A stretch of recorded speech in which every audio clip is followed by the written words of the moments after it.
Damos início a mais um programa Anatomia do Poder, que há 11 anos e meio vai ao lar de todos os brasileiros, aliás, brasileiros de todos os estados, melhor dizendo, e sempre procurando mostrar o que é o poder através daqueles que o detêm.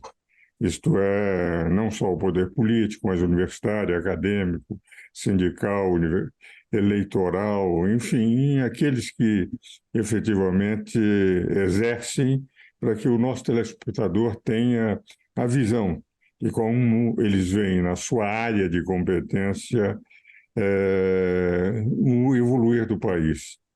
E hoje eu tenho como convidado um professor e advogado e amigo, Rafael Pinot, que, enfim, é um entusiasta pela preparação dos jovens advogados.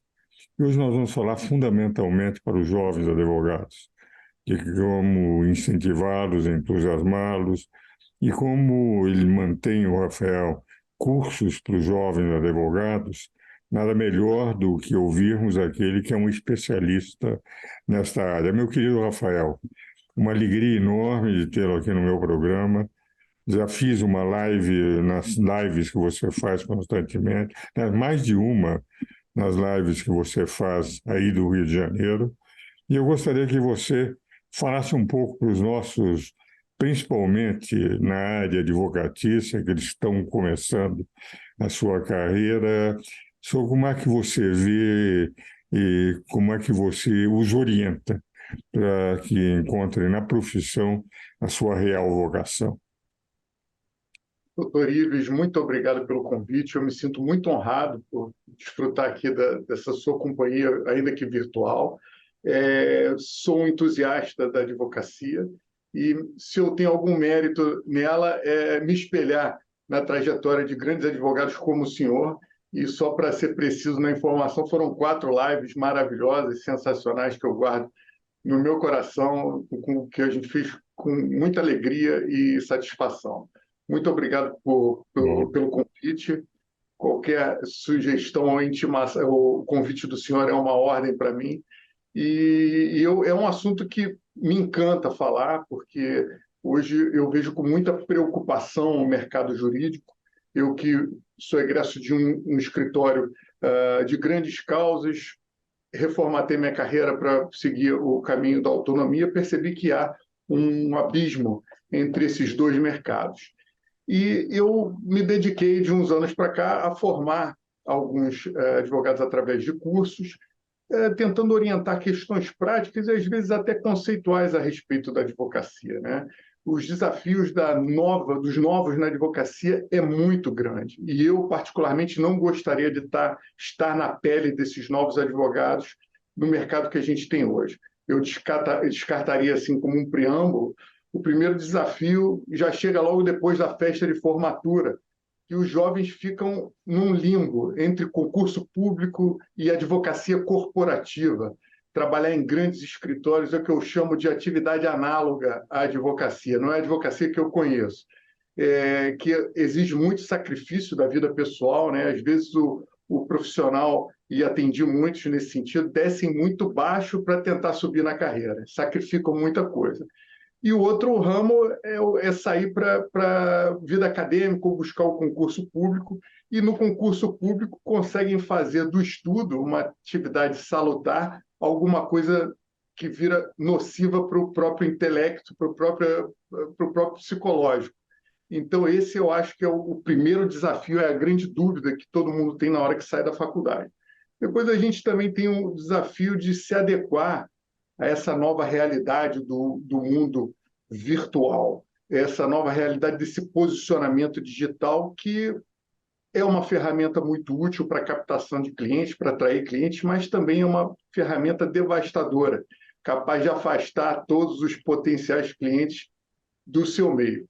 E eu vejo também muitos jovens perdidos por estarem influenciados por um tipo de advocacia de vitrine, que é anunciado no Instagram, que às vezes por trás nada mais é do que uma advocacia predatória, mas vem com anúncios sedutores de ganhos materiais, Então, isso é a primeira coisa que me preocupou bastante quando eu comecei a atender esses jovens advogados. É a advocacia não como um serviço, não como uma prestação de serviço, mas como um fim em si próprio, o que nunca foi e nunca poderá ser, que é contrário até à própria ideia da nossa atividade. Então, nesse sentido, eu vejo, por último, mas não menos importante, o desafio também dos advogados hoje terem que lidar com uma justiça que é absolutamente cega, porque é uma justiça que só por ser cega, porque eu acho que acredita que não está sendo vista em operação, fazendo coisas que a gente não tem precedente, né? E também, de certa forma, com grande dificuldade de deambulação, mas não para todos. Chega devagar para uns, é lenta para uns, mas não lenta para todos. Então, a gente tem uma justiça hoje bastante atípica. Então, se a gente aliar os desafios, é, desses todos os desafios, com o fato de que as faculdades ensinam mal, as faculdades preparam mal. Hoje o Brasil tem mais faculdades do que a soma de todas as faculdades de direito do Brasil, ou perdão, do mundo. Então a gente tem um grande desafio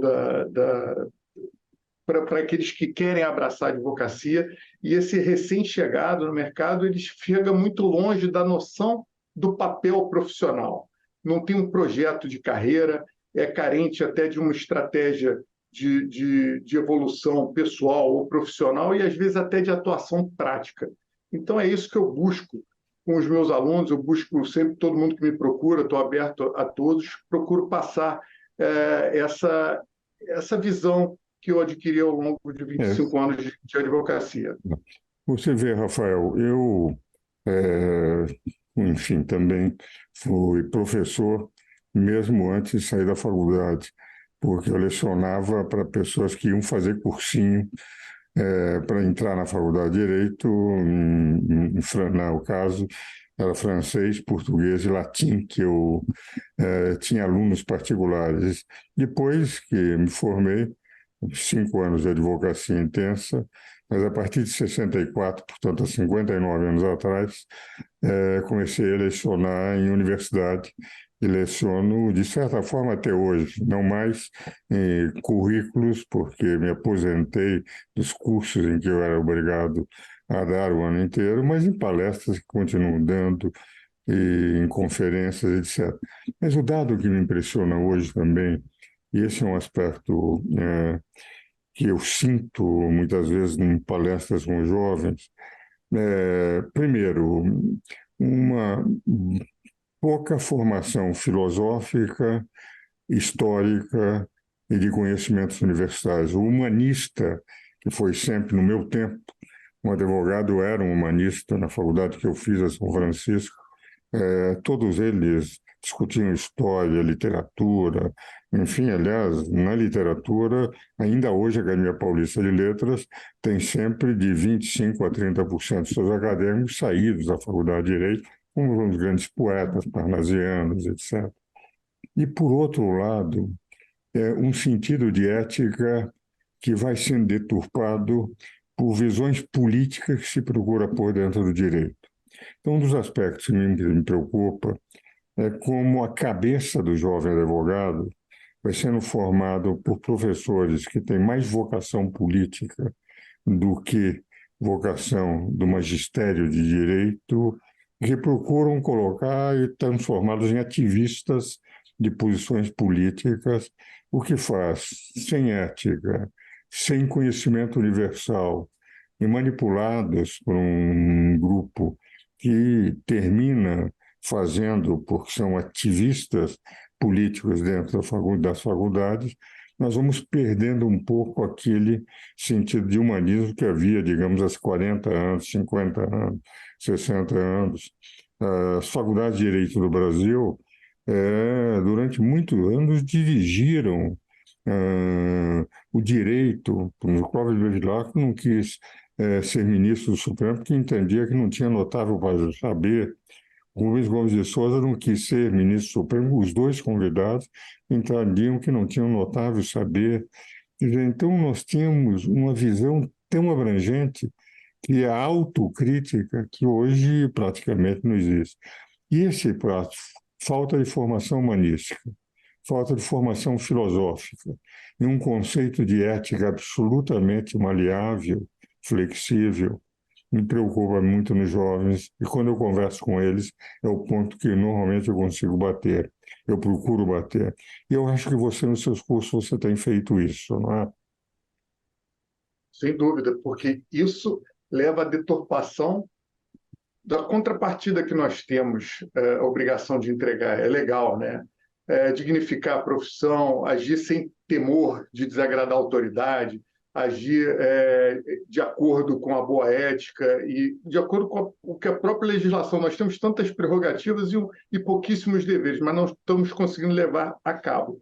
Eu acho que o grande desafio é porque o advogado efetivamente não é treinado para fazer esse tipo de atuação que chega a ter um cunho legislativo, porque o ativismo judicial exige que o advogado balance dois pratos, né?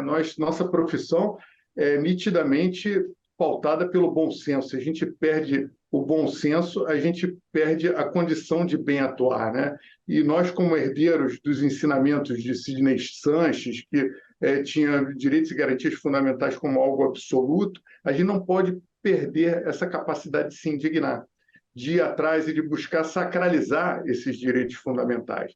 É difícil para a gente explicar para um cliente como se dão essas visões e revisões de parâmetros para questões que estavam sedimentadas. Explicar hoje o vacatio legis que colocaram para proteção à vida, né? Então, a gente tem que fazer um papel que não é o nosso papel de interpretar a lei. E a gente, infelizmente, é obrigado a atender àqueles que ensinam nas faculdades com um viés absolutamente ideológico e com intenção de fazer um grupo político, não um grupo de defensores, de intérpretes da legislação. Muito bem. Meu caro Rafael, nós vamos agora a um comercial da Rede Vida e gostaria de dizer o Sidney Sanches, o meu colega de turma e de classe. Durante 5 anos tivemos a mesma classe na São Francisco. Vamos agora aos nossos comerciais.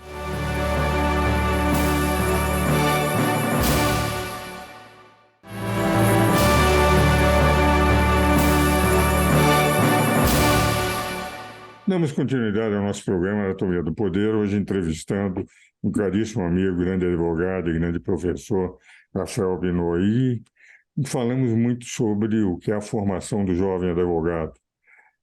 Como eu faço em todo o programa, Rafael, eu entrego um livro, vou mandar amanhã para o Rio de Janeiro. Esse foi um que a editora Saraiva, a diretora forense, pediu para que eu coordenasse, o tributo, numa visão multidisciplinar. Quer dizer, o tributo numa visão de multidisciplinar e sua natureza, à luz do direito, da economia, da filosofia, da história, da educação, com professores de diversos países, de Portugal, da Espanha, do Peru, da Argentina. Então, eu enviarei, que é um livro sempre atual, porque não se analisa a legislação, a natureza jurídica do tributo. Meu caro Rafael, um dos pontos que, digamos, essa nova visão dos professores, na maior parte das faculdades de Direito, tem, de que tem que transformar o jovem advogado num jovem político com posições políticas, e isso muitas vezes tem levado a posições, na maior parte das vezes, até de uma certa imaturidade, porque não tem ainda uma visão completa do que representa todos os problemas de uma nação, todos os problemas políticos, tudo que representa a necessidade de estar examinando todos os aspectos de uma administração, de uma legislação necessária, da vontade popular, das necessidades do povo, das necessidades do país. E dentro dessa linha, como eu participei muito dos debates constituintes a convite deles, dos constituintes em audiências públicas, em palestras com muitos deles, num livro que eu escrevi para 66 constituintes que tinham sido eleitos sem ter uma noção do que seria esse livro publicado pela editora Forense em 87, Roteiro para uma Constituição.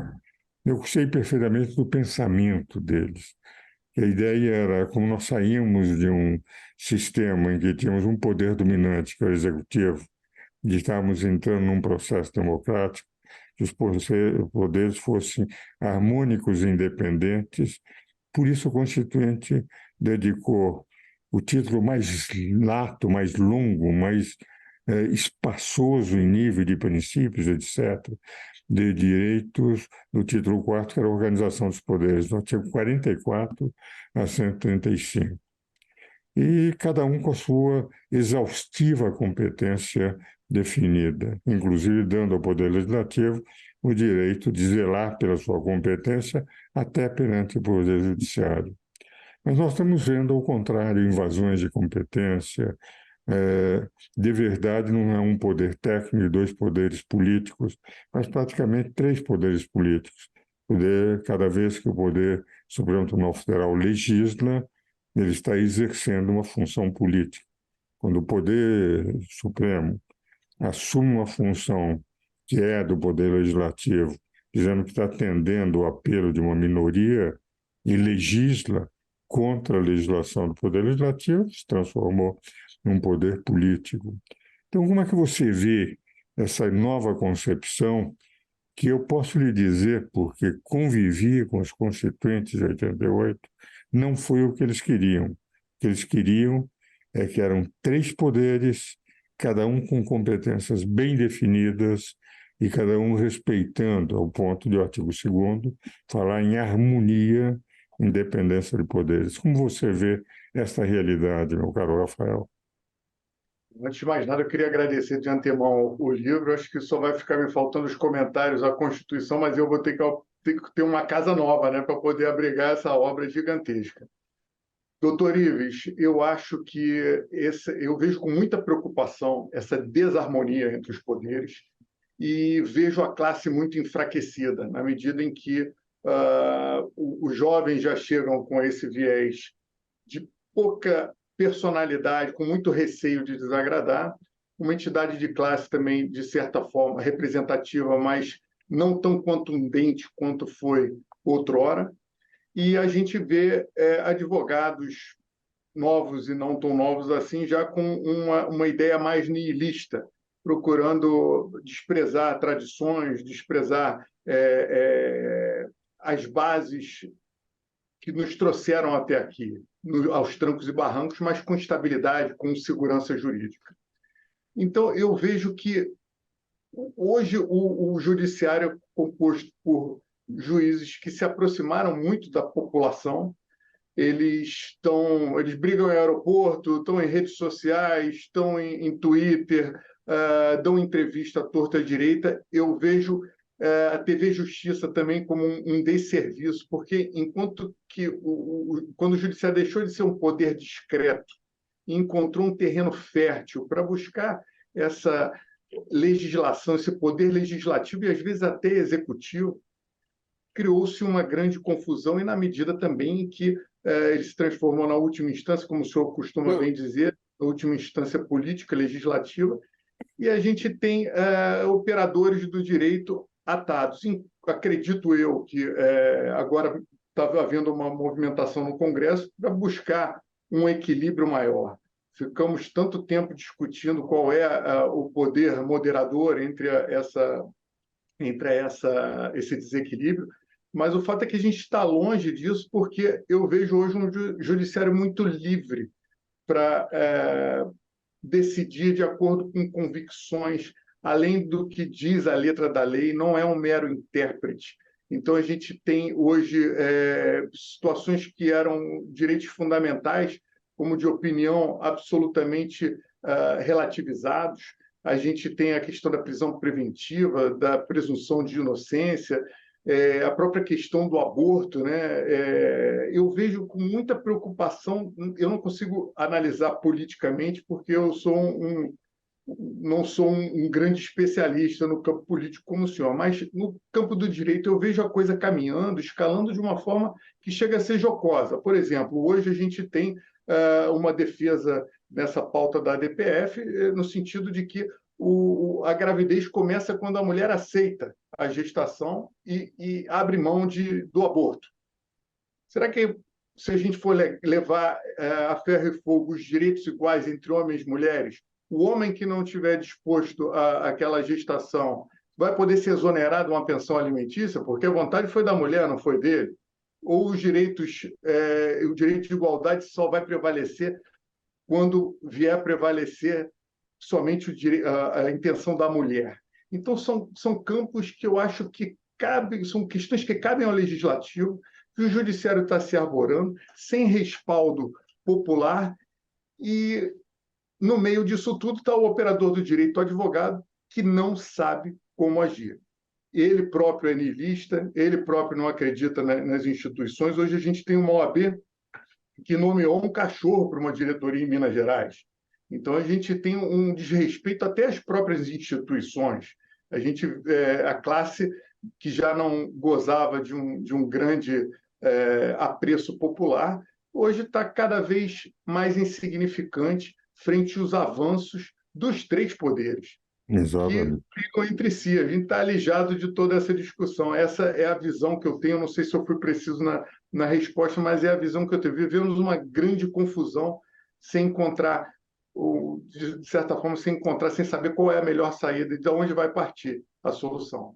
E o problema disso, eu estou plenamente de acordo com tudo que você disse, Rafael, mas o problema que eu vejo ainda maior é que eu tenho um livreto pequeno, está hoje na quarta edição, até a última prefaciada pelo ex-presidente Michel Temer, com um professor de direito constitucional, que é um grande professor. E ele, nesse livro, Uma Breve Teoria do Poder, ao analisar o exercício do poder, as teorias sobre o exercício do poder, quer dizer, o poder, no momento em que os detentores do poder aceitam uma determinada linha de invasão de competência e sentem o gosto do poder, essa é a história do mundo, em todos os espaços geográficos, todos os períodos históricos, não abre mão e tem que ser reconquistado, porque aquele que o conquistaram, eles deram. E o que hoje eu vejo na Suprema Corte é que eles gostaram dessa função. Algo que no passado não havia, Moreira Alves não deixava isso acontecesse no Supremo. O Supremo era o poder técnico, o guardião da Constituição, legislador negativo, mas nunca legislador positivo. Hoje eles se sentem com o direito de ser legislador positivo, de serem legisladores positivos. E com isso nós temos alguém, os ministros, e com a qualidade, idoneidade moral e qualidade de conhecimento que têm, entretanto, invadiram as competências do legislativo e do executivo, muitas vezes, inclusive, dizendo quem se pode nomear, quem não pode nomear, etc., fazendo com que, efetivamente, a reversão não vai ser fácil, porque eles gostaram de ser poder político, além de poder técnico. Estamos chegando ao fim do nosso programa, vejo que a convergência das nossas ideias são absolutas, tanto no primeiro como no segundo bloco. Eu gostaria, nesse último minuto, que você mandasse uma mensagem aos seus ouvintes e aos seus alunos.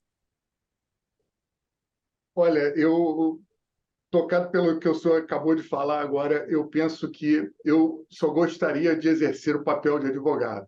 Creio eu que todos nós queremos a aplicação da lei, isso é uma obviedade, mas o fato é que, se couber ao judiciário dar o rumo ao país, tem que ensinar os advogados a fazer com que a gente consiga alcançar esse patamar civilizatório mais elevado, como defendeu o ministro Barroso. Cada um no seu papel, acredito que a sociedade como um todo só tem a ganhar, e vejo com muita preocupação e vejo com muito dó esses colegas que chegam hoje ao mercado sem condição sem bagagem e sem condição de lutar contra um poder que tomou uma potência tão gigante que fica difícil até de confiar. Meu caro Rafael, agradeço muito.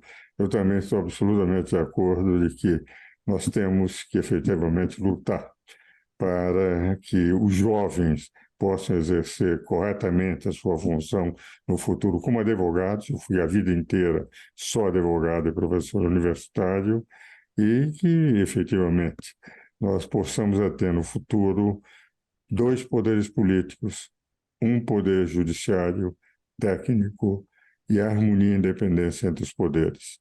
Tenho esperança pela qualidade dos homens que estão no Supremo e no Legislativo, que nós venhamos a conseguir no futuro, apesar das tensões presentes e das invasões de competência de outros poderes que o Supremo Tribunal Federal tem em relação ao Executivo e o Legislativo feito. Vamos esperar dias melhores. Um grande abraço, senhores telespectadores. Espero novamente no próximo domingo.